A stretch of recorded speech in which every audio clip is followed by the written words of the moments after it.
ನಡೀತಾ ಇರುವಂತ ಮತ ಪರಿಷ್ಕರಣೆಯಲ್ಲಿ ಆಘಾತಕಾರಿ ಅಂಶ ಬೆಳಕಿಗೆ ಬಂದಿದೆ.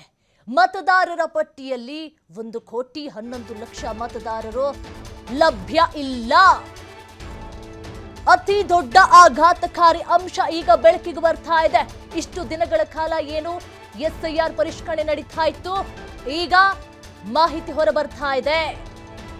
1,11,00,000 ಮತದಾರರು ಲಭ್ಯ ಇಲ್ಲವಂತೆ. ರಾಜ್ಯದಲ್ಲಿ ಮತವನ್ನ ಕಳೆದುಕೊಂಡವರ ಪ್ರಮಾಣ ಬರೋಬ್ಬರಿ 20.4%. ಹೆಂಗ ಲೆಕ್ಕ ಹಾಕಿದ್ರು ಗೈರಾದವರು, ವಲಸೆ ಹೋದವರು, ಮೃತರು, ನಕಲಿ ಮತ ಹೊಂದಿರುವವರು ಮತ್ತು ಇತರೆ, ಈ ಒಂದು ಆಧಾರದ ಮೇಲೆ ಇಷ್ಟು ಜನನ್ನ ಕೈ ಬಿಡಲಾಗಿದೆ, ತೆಗೆದು ಹಾಕಲಾಗಿದೆ. ಯಾವ ಮಾನದಂಡದ ಆಧಾರದ ಮೇಲೆ?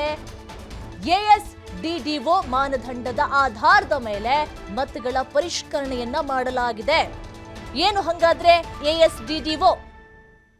Absent, shifted, dead, duplicate, others ಅಂತ ಈ ಆಧಾರದ ಮೇಲೆ ಪರಿಷ್ಕರಣೆಯನ್ನ ಮಾಡಲಾಗಿದೆ. ಮತದಾರರ ಹೆಸರು ಒಂದಕ್ಕಿಂತ ಹೆಚ್ಚು ಕಡೆ ಇದ್ರೆ ASDDO ಮಾನದಂಡ.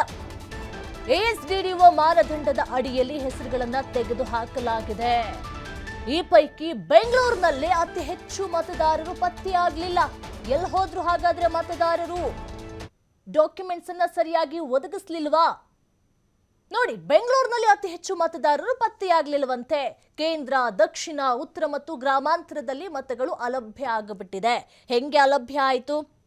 1,11,00,000 ಮತದಾರರು ಲಭ್ಯ ಇಲ್ಲ ಎನ್ನುವಂಥ ಮಾಹಿತಿ ಗೊತ್ತಾಗ್ತಾ ಇದೆ. ಯಾವ ಕಾರಣಗಳನ್ನ ಕೊಡ್ತಾ ಇದ್ದಾರೆ? ಗೈರಾಗಿದ್ದಾರಂತೆ. ಹೆಂಗೆ ಗೈರಾಗ್ತಾರೆ? ಗಂಡ ಹೆಂಡತಿ ಇಬ್ರು ಕೆಲ್ಸಕ್ಕೆ ಹೋಗಿರಬಹುದು, ಮಕ್ಕಳು ಇಲ್ಲದೆ ಇರಬಹುದು, ಮನೇಲಿ ಯಾರು ಇಲ್ಲದೆ ಇರಬಹುದು, ಗೈರು ಅಂತೆ. ಇದನ್ನ ಗೈರು ಅಂತ ಕನ್ಸಿಡರ್ ಮಾಡೋಕ್ಕಾಗುತ್ತಾ? ನೀವೇ ಹೇಳಿ. ಜೊತೆಗೆ ವಲಸೆ ಹೋದವ್ರಂತೆ. ಈಗ ಮತ ಪರಿಷ್ಕರಣೆಗಂತ ಹೇಳಿ ಅಧಿಕಾರಿಗಳು ಮನೆಗೆ ಬಂದಾಗ ಆ ಮನೇಲಿ ಯಾರು ಇರಲ್ಲ, ಬೀಗ ಹಾಕಿರ್ತಾರೆ. ಎಲ್ಲಿ ಹೋಗಿರ್ತಾರೆ? ವಲಸೆ ಹೋಗಿರ್ತಾರೆ. ಬಿಹಾರದಿಂದ ಕರ್ನಾಟಕಕ್ಕೆ ಬಂದಿರ್ತಾನೆ, ಅಥವಾ ಕರ್ನಾಟಕದಿಂದ ಉತ್ತರ ಪ್ರದೇಶಕ್ಕೆ ಹೋಗಿರ್ತಾನೆ. ಕ್ಯಾನ್ಸಲ್, ಮುಗೀತಲ್ಲಿಗೆ, ಅದು ವಲಸೆ. ಇನ್ನು ಮೃತರು ಅಂತ ಹೇಳೋದಕ್ಕೆ ಹೆಂಗೆ ಕನ್ಸಿಡರ್ ಮಾಡ್ತೀರಾ ನೀವು? ಮೃತರ ಮನೆಯಲ್ಲಿ ಅವರ ಡೆತ್ ಸರ್ಟಿಫಿಕೇಟ್ ನೀವು ತಗೊಂಡಿದ್ದೀರಾ?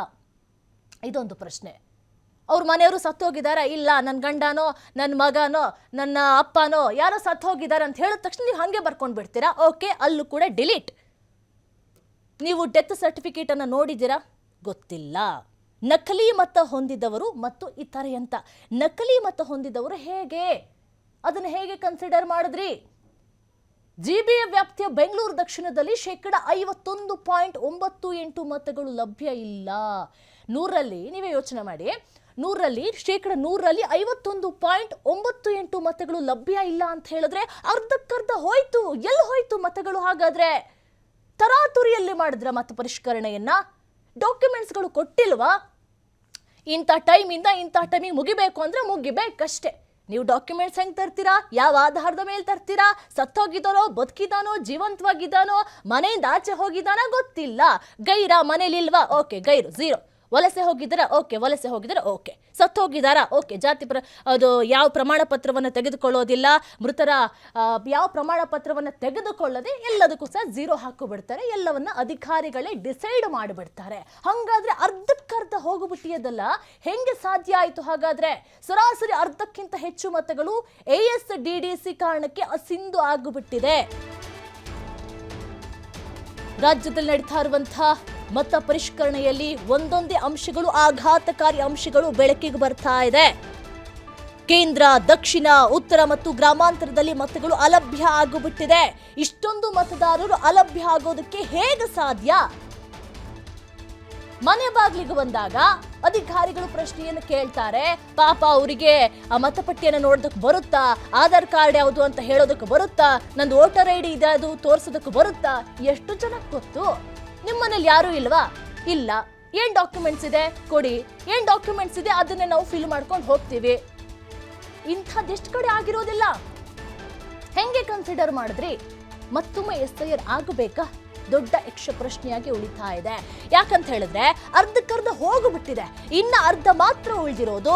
ಇವರನ್ನೇ ನಾವು ಕನ್ಸಿಡರ್ ಮಾಡ್ತೀವಿ ಅಂತ ಹೇಳಿದ್ರೆ ಮುಂದೆ ಬರುವಂತ ಎಲೆಕ್ಷನ್ ಗತಿ ಏನು? ಇದನ್ನ ನೋಡ್ಬೇಕಲ್ವಾ? ಇದೊಂದು ಕಾರಣಕ್ಕಾದ್ರೂ ಮತ್ತೆ ಮಾಡ್ತಾರೋ ಅಥವಾ ಇನ್ನೊಂದ್ಸರಿ ಅವಕಾಶವನ್ನು ಕೊಡ್ತಾರೋ ಗೊತ್ತಿಲ್ಲ. ಇವಾಗಂತೂ ಎಲ್ಲ ತಳ ಮುಕ್ಕು ಹೋಗ್ಬಿಟ್ಟಿದೆ. ಜಿಬಿಎ ವ್ಯಾಪ್ತಿಯ ಬೆಂಗಳೂರು ದಕ್ಷಿಣದಲ್ಲಿ ನೋಡಿ, ಬೆಂಗಳೂರು ದಕ್ಷಿಣದಲ್ಲಿ 51.98 ಮತಗಳು ಅಲಭ್ಯ ಆಗಿಬಿಟ್ಟಿದೆ. ನಾವು ದೇಶದಲ್ಲಿ ವಾಸ ಮಾಡ್ತಾ ಇದ್ದೀವಿ ಅಂತ ಹೇಳುವುದಕ್ಕೆ ಯಾವ ಆಧಾರವೂ ಸಹ ಇಲ್ಲ. ಪೌರತ್ವ ಇದೆಯಾ? ನೋ, ಇಲ್ಲ. ಅಮೆರಿಕದಲ್ಲಿದೆ. ಗ್ರೀನ್ ಕಾರ್ಡ್ ಅನ್ನ ತೋರಿಸ್ಬಿಟ್ರೆ ಪೌರತ್ವ ಇದೆ ಅಂತ ಹೇಳಿ. ಬೇರೆ ಬೇರೆ ದೇಶದಲ್ಲಿ ಅವರದ್ದೇ ಆದಂತಹ ಮಾನದಂಡಗಳು ಇರುತ್ತೆ. ಆದ್ರೆ ನಮ್ಮಲ್ಲಿ ನಾನು ದೇಶದ ಪ್ರಜೆ ಅಂತ ಹೇಳ್ಕೊಳ್ಳೋದಿಕ್ಕೆ ಏನು ತೋರಿಸ್ತೀರಾ?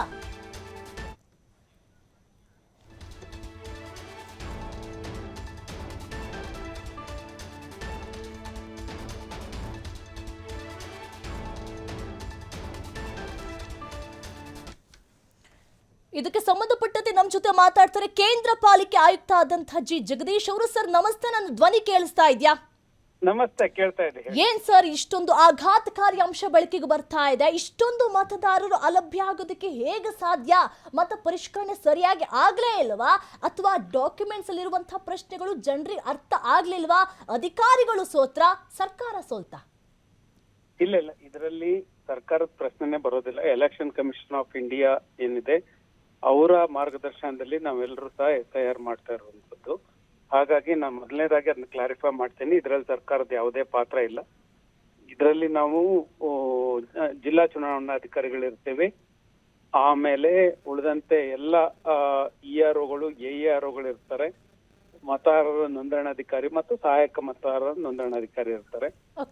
ಇವರೆಲ್ಲರೂ ಸಹ ಚುನಾವಣಾ ಆಯೋಗದ ನೇರ ಕಂಟ್ರೋಲ್ಗೆ ಬರುವಂತದ್ದು. ನಾವೆಲ್ಲರೂ ಚುನಾವಣಾ ಆಯೋಗದ ಅಂಡರ್ಲಿ ಕೆಲಸ ಮಾಡ್ತಾ ಇರುವಂತದ್ದು. ಅವ್ರ ನಿರ್ದೇಶನ ಏನಿದೆ ಅದ್ರ ಪ್ರಕಾರ ನಾವು ಮಾಡ್ತೀವಿ.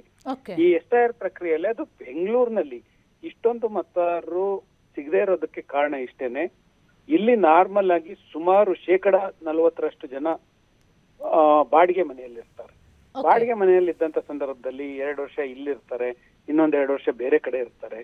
ಇದೆಲ್ಲ ಕಾರಣಗಳಿಂದಾಗಿ ಅವರು ಒಂದ್ ಮನೆಯಿಂದ ಇನ್ನೊಂದ್ ಮನೆ ಶಿಫ್ಟ್ ಆಗಿದ್ರೆ ಇಲ್ಲಿ ವೋಟರ್ ಲಿಸ್ಟ್ ಸೇರ್ಸಿದ್ರೆ ನಾವು ಬೇರೆ ಕಡೆಗಿದ್ದವರಿಗೆ ಕೊಡಕ್ ಬರೋದಿಲ್ಲ ಫಾರ್ಮ್ ಅನ್ನ. ನಾವು ಅವರಿಗೆ ಕೊಡ್ತೀವಿ ಯಾವಾಗ ಅಂತಂದ್ರೆ ಡ್ರಾಫ್ಟ್ ಮತದಾರರ ಪಟ್ಟಿ, ಕರಡು ಮತದಾರರ ಪಟ್ಟಿ ಪ್ರಕಟಣೆ ಆದ್ಮೇಲೆ ನಾವು ಅವರಿಗೆ ಫಾರ್ಮ್ ನಂಬರ್ 6 ಕೊಟ್ಟು ಅವ್ರನ್ನ ಸೇರ್ಪಡೆ ಮಾಡ್ಕೊತೀವಿ.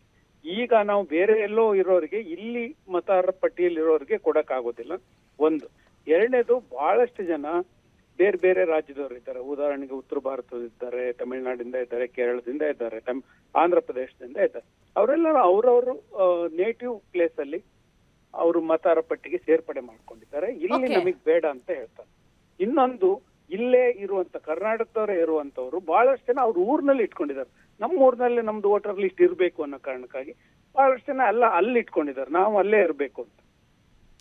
ಹಾಗಾಗಿ ಅವ್ರ ಊರ್ನಲ್ಲಿ ಯಾರು ಮತದಾರರ ಪಟ್ಟಿಯಲ್ಲಿ ಇರ್ಬೇಕು ಅಂತ ಹೇಳ್ತಾರೆ, ಅವರು ಇಲ್ಲಿ ನಮಗ್ ಬೇಡ ಅಂತ ಹೇಳ್ತಾರೆ. ಹಾಗಾಗಿ ಬಹಳಷ್ಟು ಜನ ಮತದಾರರು ನಮಗೆ ಸಿಗ್ತಾ ಇಲ್ಲ. ಹಾಗಾಗಿ ಪ್ರತಿ ಮನೆಗೂ ವಿಸಿಟ್ ಮಾಡಿದ್ವಿ. ಬೆಂಗಳೂರಿನಲ್ಲಂತೂ ನಾವು ಎಷ್ಟು ಜನ ಮತದಾರರು ಶಿಫ್ಟ್ ಆಗಿದ್ದಾರೆ ಅಂತ ಇದೆ, ಅವ್ರಿಗೆ ಎಲ್ಲರದು ಮಾಹಿತಿಯನ್ನ ರಾಜಕೀಯ ಪಕ್ಷಗಳಿಗೂ ಕೊಟ್ಟಿದ್ದೀವಿ. ನಮಗೆ ಇಷ್ಟು ಜನ ಸಿಕ್ಕಿದ್ದಾರೆ, ನೀವು ಸಹ ಇದನ್ನ ಹುಡುಕಿ ಅಂತ ಯಾರಾದ್ರೂ ಇದ್ರೆ ಅದು ನಮ್ ಗಮನಕ್ಕೆ ತಗೊಂಬನ್ನಿ, ನಾವು ಅದನ್ನ ಸರಿ ಮಾಡುವಂತ ಕೆಲಸವನ್ನು ಮಾಡ್ತೀವಿ. ಹಾಗಾಗಿ ಸರ್ ನಿಮ್ಮ ಪಾಲಿಕೆಯಲ್ಲಿ ಎಷ್ಟು ಜನ ಅಲಭ್ಯರಾಗಿದ್ದಾರೆ ಸರ್?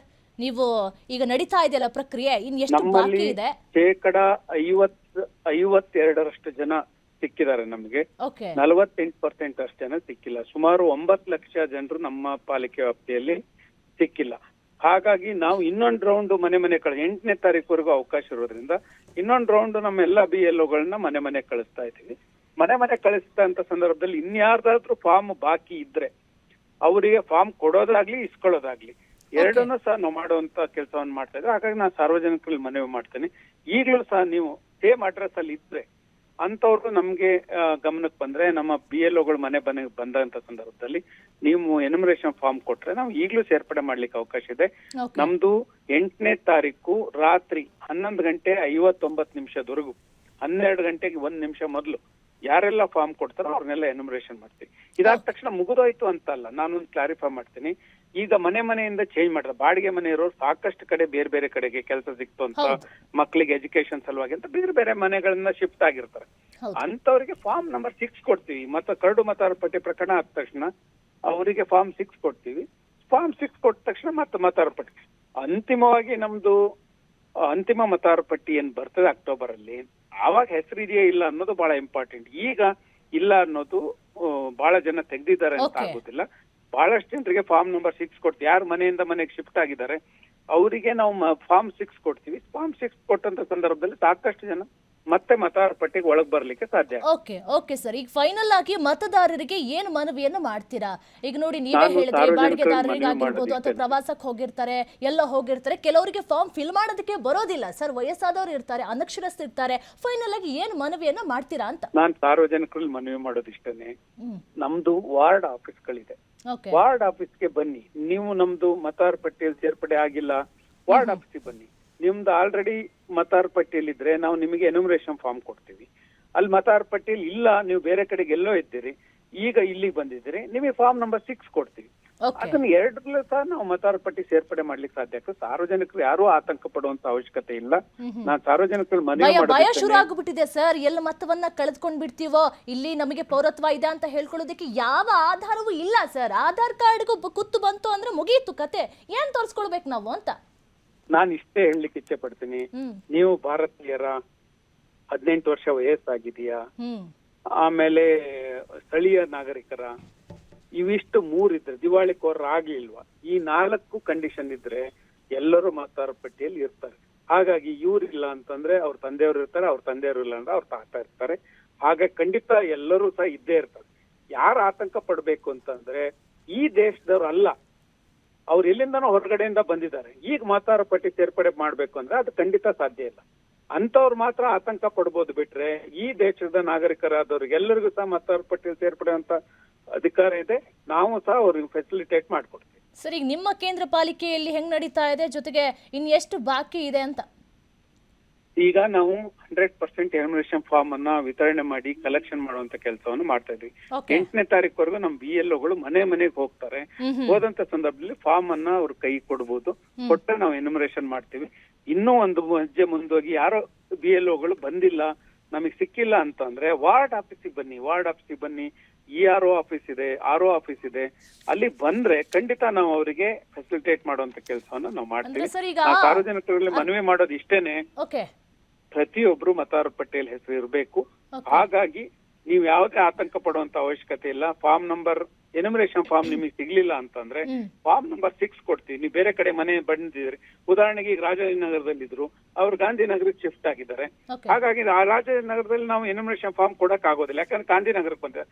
ಗಾಂಧಿನಗರದಲ್ಲಿ ನಾವು ಫಾರ್ಮ್ ನಂಬರ್ 6 ಕೊಡ್ತೀವಿ, ಅದ್ರಲ್ಲಿ ಸೇರ್ಪಡೆ ಮಾಡ್ಲಿಕ್ಕೆ ಅವಕಾಶ ಆಗುತ್ತೆ. ಓಕೆ ಸರ್, ಈಗ ಬಂದಿರುವಂತ ಅಂಕಿ ಅಂಶಗಳನ್ನ ನೋಡ್ತಾ ಹೋಗೋದಾದ್ರೆ 50% ಹೊಗೆ ಹಾಕ್ಸ್ಕೊಂಡ್ಬಿಟ್ಟಿದೆ ಸರ್. ಹಾಗಾದ್ರೆ ಕರೆಕ್ಟ್ ಆಗಿದ 50% ಕರೆಕ್ಟ್ ಆಗಿ ಮಾಡಿದಾರ ಅಂತ ನೀವು ಹೇಳ್ತಾ ಇದ್ದೀರಾ? ಮಾಡಿದಾರಾ? ಇಲ್ಲ, ನಾನು ಏನ್ ಹೇಳ್ತಾ ಇದ್ದೀನಿ, ಬೆಂಗಳೂರಿನಲ್ಲಿ ಕೆಲ್ಸಕ್ಕಿರುವಂತವ್ರು ಬಹಳಷ್ಟು ಕಡೆ ಕೆಲಸ, ಉದಾಹರಣೆಗೆ ಎಲೆಕ್ಟ್ರಾನಿಕ್ ಸಿಟಿಯಲ್ಲಿ ಕೆಲಸ ಇರ್ತದೆ, ಓಕೆ ಅಲ್ಲಿ ಮನೆ ಮಾಡಿರ್ತಾರೆ. ಬೇರೆ ಕಡೆಗೆ ಏರ್ಪೋರ್ಟ್ ಕಡೆ ಕೆಲಸ ಸಿಕ್ತು, ಅಲ್ಲಿ ಮನೆಗೆ ಹೋಗ್ತಾರೆ. ಹಾಗಾಗಿ ಈಗ ನಾವು ಎಲೆಕ್ಟ್ರಾನಿಕ್ ಸಿಟಿಯಲ್ಲಿ ಹುಡುಕಿದ್ರೆ ಅವ್ರು ಇರೋದಿಲ್ಲ, ಅವ್ರು ಏರ್ಪೋರ್ಟ್ ಕಡೆ ಹೋಗಿರ್ತಾರೆ, ಯಲಹಂಕಕ್ಕೂ ಎಲ್ಲೋ ಹೋಗಿರ್ತಾರೆ. ಹಾಗಾದ್ರೆ ಅಲ್ಲಿ ಗೈರು ಅಂತ ಹಾಕ್ಬಿಡೋದಾ? ಫಾರ್ಮ್ ನಂಬರ್ 6 ಕೊಡ್ತೀವಿ ಅವ್ರಿಗೆ. ಸರ್ ಅವ್ರು ಇರಲ್ಲ ಸರ್, ಮನೆ ಕೆಲ್ಸಕ್ಕೆ ಹೋಗಿರ್ತಾರೋ ಅಥವಾ ಏರ್ಪೋರ್ಟಿಗೆ ಹೋಗಿರ್ತಾರೋ, ಎಲ್ಲ ಹೋಗಿರ್ತಾರೆ, ಆಗ ನೀವು ಗೈರು ಅಂತ ಕನ್ಸಿಡರ್ ಮಾಡ್ತೀರಾ ಅದನ್ನ? ತಾತ್ಕಾಲಿಕ ಹೋದವ್ರನ್ನ ನಾವು ಗೈರು ಅಂತ ಕನ್ಸಿಡರ್ ಮಾಡೋದಿಲ್ಲ. ಓಕೆ ಯಾರು ಪರ್ಮನೆಂಟ್ ಆಗಿ ಶಿಫ್ಟ್ ಆಗಿದ್ದಾರೆ, ಉದಾಹರಣೆ ಮನೆನೇ ಬಿಟ್ಟು ಹೋಗಿ ಬೇರೆ ಕಡೆ ಬಾಡಿಗೆ ಮನೆ ತಗೊಂಡಿದ್ದಾರೆ, ಬೇರೆ ಕಡೆ ಶಿಫ್ಟ್ ಆಗಿದ್ದಾರೆ, ಬೇರೆ ಕಡೆ ಅಪಾರ್ಟ್ಮೆಂಟ್ಗೆ ಹೋಗಿದ್ದಾರೆ, ಅಂತವ್ರನ್ನ ಮಾತ್ರ ಪರ್ಮನೆಂಟ್ ಶಿಫ್ಟ್ ಅಂತ ಹೇಳ್ತೀವಿ. ಅಂತವರಿಗೆ ಫಾರ್ಮ್ ನಂಬರ್ 6 ಅನ್ನು ಕೊಡ್ತೀವಿ. Okay okay, thank you sir, thank you TV5 news ಜೊತೆ ಮಾತನಾಡಿದ್ದಕ್ಕೆ.